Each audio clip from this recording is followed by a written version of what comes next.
नमस्कार, मैं अर्चना मेहता और आप देख रहे हैं न्यू इंडिया लाइव। मालदीव के राष्ट्रपति मोहम्मद मुइज़्ज़ू 5 दिवसीय यात्रा के सिलसिले में चीन में हैं, जहां गुरुवार को उनकी मुलाकात चीनी राष्ट्रपति शी जिनपिंग से हुई। चीन समर्थक माने जाने वाले मुइज़्ज़ू इंडिया आउट की नीति लेकर सत्ता में आए और परंपरा से आउट उन्होंने पद ग्रहण करने के बाद भारत आने के बजाय चीन जाना चुना है।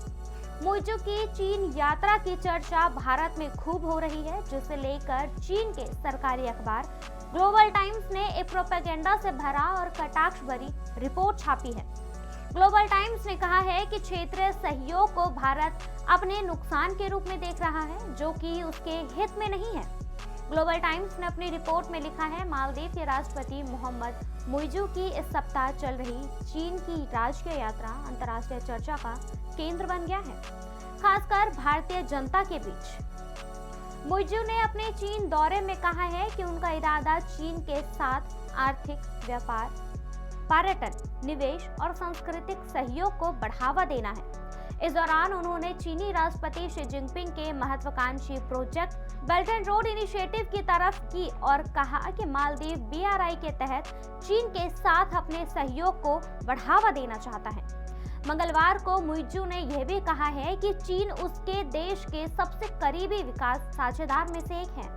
मुइज़्ज़ू की यह यात्रा भारत के साथ राजनीतिक विवाद के बीच हो रही, जिसमें मुइज़्ज़ू सरकार ने 3 उप मंत्रियों ने प्रधानमंत्री नरेंद्र मोदी के खिलाफ आपत्तिजनक टिप्पणी की थी। पीएम मोदी ने अपने लक्षद्वीप दौरे के कुछ तस्वीर और वीडियो सोशल मीडिया पर शेयर किया था, जिस पर मालदीव की एक मंत्री ने इजराइल से जोड़ते हुए पीएम मोदी के खिलाफ अभद्र टिप्पणी की। एक नेता ने कहा कि लक्षद्वीप कभी भी मालदीव का मुकाबला नहीं कर सकता, क्योंकि भारतीयों के घरों से बदबू आती है। इन टिप्पणियों से भारी विवाद हुआ, जिसके बाद मालदीव की सरकार ने खुद को इससे अलग करते हुए टिप्पणी करने वाले नेताओं को निलंबित कर दिया। इस विवाद के बीच मुइज़्ज़ू ने चीन दौरे की भारतीय मीडिया में जो कवरेज चल रही है, उस पर टिप्पणी भी करते हुए ग्लोबल टाइम्स ने लिखा, चीन के साथ मालदीव के राजनयिक और आर्थिक आदान प्रदान को लेकर इस तरह की झुंझलाहट मालदीव को लेकर भारतीय जनता के बीच छिपे अहंकार को दर्शाती है। ऐसा इसलिए है क्योंकि भारत हमेशा दक्षिण एशिया के क्षेत्र को खुद से पिछड़ा मानता है। मालदीव और श्रीलंका जैसे देश कमोबेश भारत से राजनीतिक, आर्थिक और सांस्कृतिक रूप से प्रभावित भी है। ग्लोबल टाइम्स आगे लिखता है, दूसरे देशों के साथ ऐसा व्यवहार करना मानो वे भारत के अधीन हो, एक विकृत मानसिकता है। दूसरे देशों के साथ मालदीव के सहयोग और कूटनीति में भारत के भू राजनीतिक हितों को प्राथमिकता देने का कोई कारण नहीं है। ये भारत का आंतरिक मामला नहीं है।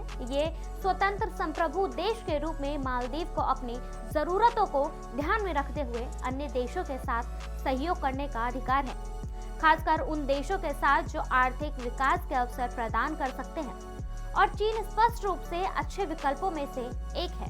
ग्लोबल टाइम्स ने लिखा कि मालदीव और चीन का द्विपक्षीय रिश्ता अर्थव्यवस्था, व्यापार और बुनियादी ढांचों में निर्माण, आपसी सम्मान, आपसी विश्वास और एक दूसरे के अंतरिक्ष मामलों में हस्तक्षेप न करने पर आधारित रहा है।